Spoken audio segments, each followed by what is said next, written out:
Les TIC, c'est l'avenir. Et qui dit nouvelle technologie parle bien sûr de téléphone ou dirais-je de smartphone. Dans notre grand format de ce dimanche, nous posons justement une problématique contemporaine, l'omniprésence des téléphones dans notre quotidien, partout et à tout moment. Mais dites-nous, pourquoi? En plus des réseaux sociaux, s'y ajoute. Dans le monde du travail, certains ont réussi à se faire une place de choix. Mais encore, voyons avec Awa Adama Koulibaly si leur utilisation impacte positivement ou négativement sur notre vie professionnelle et même privée.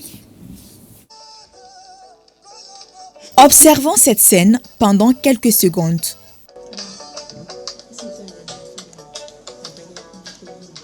Voici donc une description de la journée type de beaucoup de personnes au travail. Un coup d'œil sur l'essentiel, un autre sur le smartphone.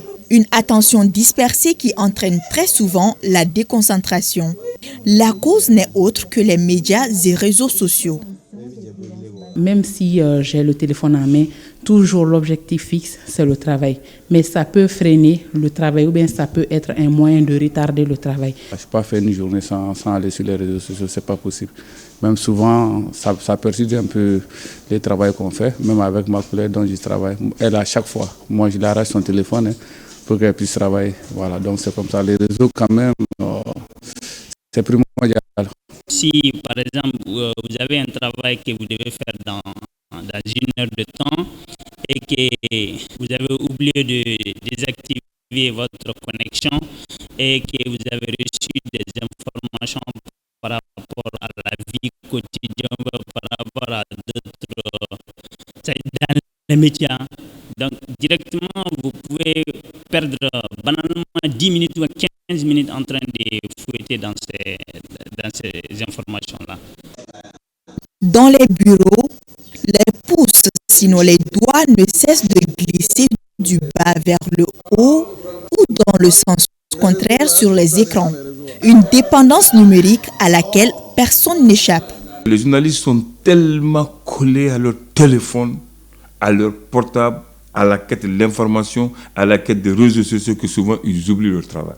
Un travail qu'ils peuvent faire en 10 minutes, 30 minutes pour te le donner, ils te prendront 1 heure de temps, 3 heures de temps parce qu'ils feront au moins 30 minutes à regarder les réseaux sociaux.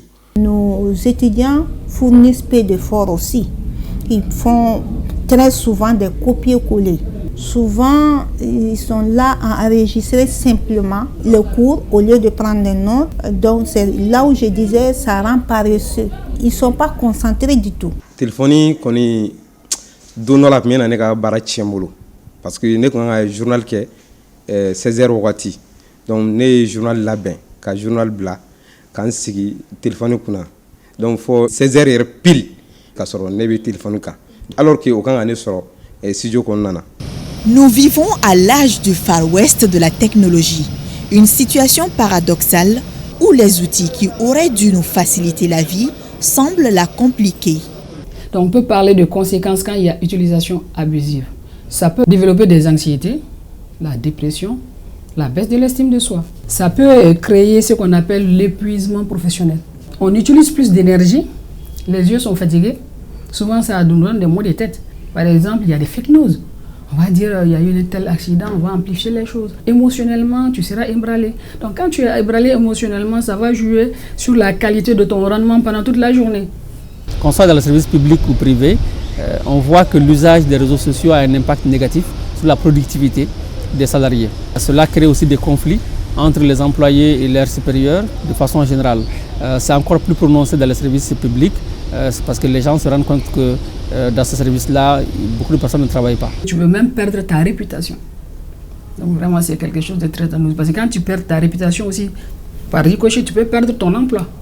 Vu sous cet angle, les réseaux sociaux peuvent détruire un emploi, mais aussi offrir des opportunités et ou booster une carrière professionnelle.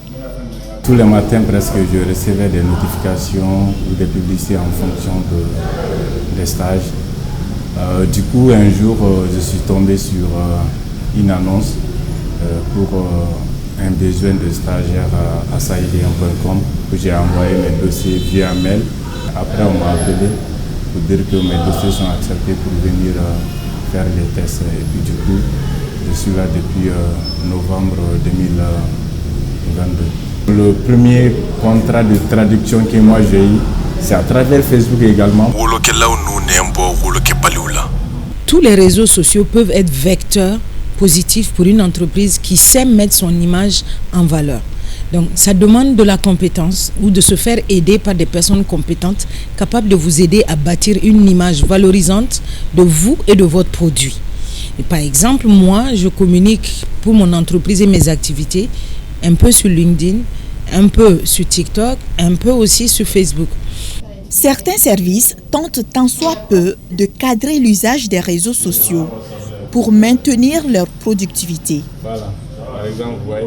Il y a avec les informaticiens la possibilité par exemple de bloquer sur le réseau Wi-Fi du service l'accès par exemple à Facebook, à WhatsApp, à TikTok. Il y a des services qui mettent un peu les caméras pour voir qui l'utilise, qui ne l'utilise pas. Cependant, l'efficacité de ces mesures reste limitée. Les réseaux sociaux, qu'ils soient angéliques ou démoniaques, ne relèvent-ils pas de la responsabilité personnelle et du bon sens pour celui qui travaille ?